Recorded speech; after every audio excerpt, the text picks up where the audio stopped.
Shalom Jemaat GBI Jerusalem, Alkitab suara hari ini terdapat dalam Ayub pasal 17-20. Kitab Ayub pasal 17. Semangatku patah, umurku telah habis, dan bagiku tersedia kuburan. Sesungguhnya aku menjadi ejekan, mataku terpaksa menyaksikan tantangan mereka. Biarlah engkau menjadi jaminanku bagimu sendiri. Siapa lagi yang dapat membuat persetujuan bagiku? Karena hati mereka telah kau katupkan bagi pengertian. Itulah sebabnya engkau mencegah mereka untuk menang. Barang siapa mengadukan sahabatnya untuk mencari keuntungan, mata anak-anaknya akan menjadi rabun. Aku telah dijadikan sindiran di antara bangsa-bangsa, dan aku menjadi orang yang diludahi mukanya. Mataku menjadi kabur karena pedih hati. Segala anggota tubuhku seperti bayang-bayang. Orang-orang yang jujur tercengang karena hal itu, dan orang yang tidak bersalah naik pitam terhadap orang fasik. Meskipun begitu, orang yang benar tetap pada jalannya, dan orang yang bersih tangannya bertambah-tambah kuat. Tetapi kamu sekalian, silakan datang kembali. Seorang yang mempunyai hikmat takkan kudapati di antara kamu. Umurku telah lalu, telah gagal rencana-rencanaku, cita-citaku. Malam hendak dijadikan mereka siang. Terang segera muncul dari gelap, kata mereka. Apabila aku mengharapkan dunia orang mati sebagai rumahku, menyediakan tempat tidurku di dalam kegelapan, dan berkata kepada liang kubur, engkau ayahku, kepada berenga, ibuku dan saudara perempuanku. Maka di manakah harapanku? Siapakah yang melihat adanya harapan bagiku? Keduanya akan tenggelam ke dasar dunia orang mati, apabila kami bersama-sama turun ke dalam debu. Kitab Ayub pasal 18. Maka Bildad orang Suah menjawab, bilakah engkau habis bicara? Sadarilah, baru kami akan bicara. Mengapa kami dianggap binatang? Mengapa kami bodoh dalam pandanganmu? Engkau yang menerkam dirimu sendiri dalam kemarahan. Demi kepentinganmu-kah bumi harus menjadi sunyi, dan gunung batu bergeser dari tempatnya? Bagaimanapun juga terang orang fasik tentu padam, dan nyala apinya tidak tetap bersinar. Terang di dalam kemahnya menjadi gelap, dan gulita di atasnya padam. Langkahnya yang kuat terhambat, dan pertimbangannya sendiri menjauhkan dia. Karena kakinya sendiri menyangkutkan dia dalam jaring, dan di atas tutup pelubang ia berjalan. Tumitnya tertangkap oleh jebak, dan ia tertahan oleh jerat. Tali tersembunyi baginya dalam tanah, perangkap terpasang baginya pada jalan yang dilaluinya. Kedahsyatan mengejutkan dia di mana-mana, dan mengejarnya di mana juga ia melangkah.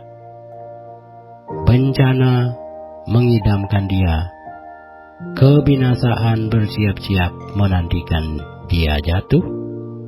Kulit tubuhnya dimakan penyakit, bahkan anggota tubuhnya dimakan oleh penyakit parah. Ia diseret dari kemahnya, tempat dia merasa aman, dan dibawa kepada raja kedahsyatan. Dalam kemahnya tinggal apa yang tidak ada sangkut pautnya dengan dia. Di atas tempat kediamannya ditaburkan belerang. Di bawah keringlah akar-akarnya, dan di atas layulah rantingnya. Ingatan kepadanya lenyap dari bumi. Namanya tidak lagi disebut di lorong-lorong. Ia diusir dari tempat terang ke dalam kegelapan, dan ia dilenyapkan dari dunia. Ia tidak akan menjumpai anak atau cucu cicit di antara bangsanya, dan tak seorang pun yang tinggal hidup di tempat kediamannya. Atas hari ajalnya, orang-orang di barat akan tercengang, dan orang-orang di timur akan dihinggapi ketakutan. Sungguh demikianlah tempat kediaman orang yang curang. Begitulah tempat tinggal orang yang tidak mengenal Allah. Pasal 19 dari pembacaan buku Ayub. Tetapi Ayub menjawab, "Berapa lama lagi kamu menyakitkan hatiku dan meremukkan aku dengan perkataan? Sekarang telah 10 kali kamu menghina aku. Kamu tidak malu menyiksa aku. Jika aku sungguh tersesat, maka aku sendiri yang menanggung kesesatanku itu. Jika kamu sungguh hendak membesarkan diri terhadap aku dan membuat celahku sebagai bukti terhadap diriku, insapilah bahwa Allah telah berlaku tidak adil terhadap aku dan menebarkan jalannya atasku. Sesungguhnya aku berteriak kelaliman, tetapi tidak ada yang menjawab. Aku berseru minta tolong, tetapi tidak ada keadilan. Jalanku ditutupnya dengan tembok, sehingga aku tidak dapat melewatinya. Dan jalan-jalanku itu dibuatnya gelap. Ia telah menanggalkan kemuliaanku dan merampas mahkota di kepalaku. Ia membongkar aku di semua tempat, sehingga aku lenyap, dan seperti pohon harapanku dicabutnya. Murkanya menyala terhadap aku, dan menganggap aku sebagai lawannya. Pasukannya maju serentak, mereka merintangi jalan melawan aku, lalu mengepung kemahku. Saudara-saudaraku dijauhkannya daripadaku, dan kenalan-kenalanku tidak lagi mengenal aku. Kaum kerabatku menghindar, dan kawan-kawanku melupakan aku. Anak semang dan budak perempuanku menganggap aku orang yang tidak dikenal. Aku dipandang mereka orang asing. Kalau aku memanggil budakku, ia tidak menyaut. Aku harus membujuknya dengan kata-kata manis. Nafasku menimbulkan rasa jijik kepada istriku, dan bauku memualkan saudara-saudaraku sekandungku. Bahkan kanak-kanak pun menghina aku. Kalau aku mau berdiri, mereka mengejek aku. Semua teman karibku merasa muak terhadap aku, dan mereka yang kukasihi berbalik melawan aku. Tulangku melekat pada kulit dan dagingku, dan hanya gusiku yang tinggal padaku. Kasihanilah aku, hai sahabat-sahabatku. Karena tangan Allah telah menimpa aku, mengapa kamu mengejar aku seakan-akan Allah dan tidak menjadi kenyang makan dagingku? Akhirnya perkataanku ditulis, dicatat dalam kitab, terpahat dengan besi pengukir dan timah pada gunung batu untuk selama-lamanya. Tetapi aku tahu penebusku hidup, dan akhirnya ia akan bangkit di atas debu. Juga sesudah kulit tubuhku sangat rusak, tanpa dagingku pun aku akan melihat Allah. Yang aku sendiri akan melihat memihak kepadaku. Matahari sendiri menyaksikannya dan bukan orang lain. Hati sanubariku merana karena rindu. Kalau kamu berkata, kami akan menuntut dia dan mendapatkan padanya sebab perkaranya. Takutlah kepada pedang, karena kegeraman mendatangkan hukuman pedang, agar kamu tahu bahwa ada pengadilan. Kitab Ayub pasal 20. Maka Sofar orang Naamah menjawab, oleh sebab itulah pikiran-pikiranku mendorong aku menjawab, karena hatiku tidak sabar lagi. Ku dengar teguran yang menghina aku, tetapi yang menjawab aku ialah akal budi yang tidak berpengertian. Belumkah engkau mengetahui semuanya itu sejak dahulu kala, sejak manusia ditempatkan di bumi? Bahwa sorak-sorai orang fasik hanya sebentar saja, dan sukacita orang durhaka hanya sekejap mata. Walaupun keangkuhannya sampai ke langit, dan kepalanya mengenai awan, namun seperti tainya ia akan binasa untuk selama-lamanya. Siapa yang pernah melihatnya bertanya, di mana dia? Bagaikan impian, ia melayang hilang, tak terbekas.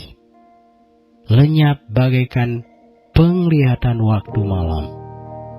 Ia tidak lagi tampak pada mata yang melihatnya, dan tempat kediamannya tidak melihatnya lagi.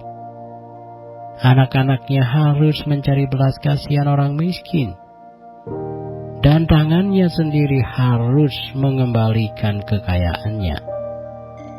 Tulang-tulangnya boleh penuh tenaga orang muda, tetapi tenaga itu pun akan membaringkan diri bersama dia dalam debu.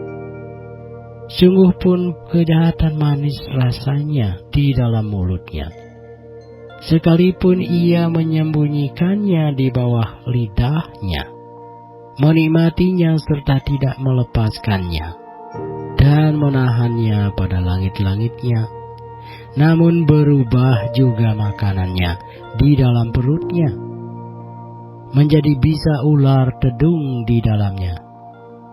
Harta benda ditelannya, tetapi dimuntahkannya lagi. Allah yang mengeluarkannya dari dalam perutnya.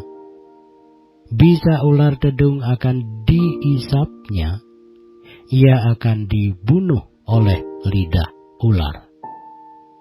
Ia tidak boleh melihat batang-batang air dan sungai-sungai yang mengalirkan madu dan daging. Ia harus mengembalikan apa yang diperolehnya dan tidak mengecapnya. Ia tidak menikmati kekayaan hasil dagangnya, karena ia telah menghancurkan orang miskin dan meninggalkan mereka terlantar.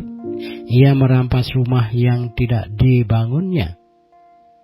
Sesungguhnya ia tidak mengenal ketenangan dalam hatinya, dan ia tidak akan terluput dengan membawa harta bendanya.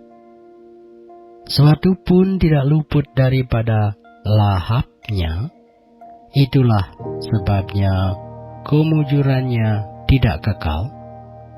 Dalam kemewahannya yang berlimpah-limpah, ia penuh khawatir. Ia ditimpa kesusahan dengan sangat dahsyatnya. Untuk mengisi perutnya, Allah melepaskan ke atasnya murkanya yang menyala-nyala, dan menghujankan itu kepadanya sebagai makanannya. Ia dapat meluputkan diri terhadap senjata besi, namun panah tembaga menembus dia. Anak panah itu tercabut dan keluar dari punggungnya. Mata panah yang berkilat itu keluar dari empedunya. Ia menjadi ngeri. Kegelapan semata-mata tersedia bagi dia.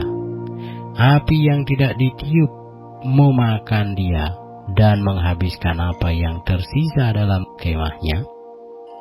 Langit menyingkapkan kesalahannya dan bumi bangkit melawan dia. Hasil usahanya yang ada di rumahnya diangkut, semuanya habis pada hari murkanya.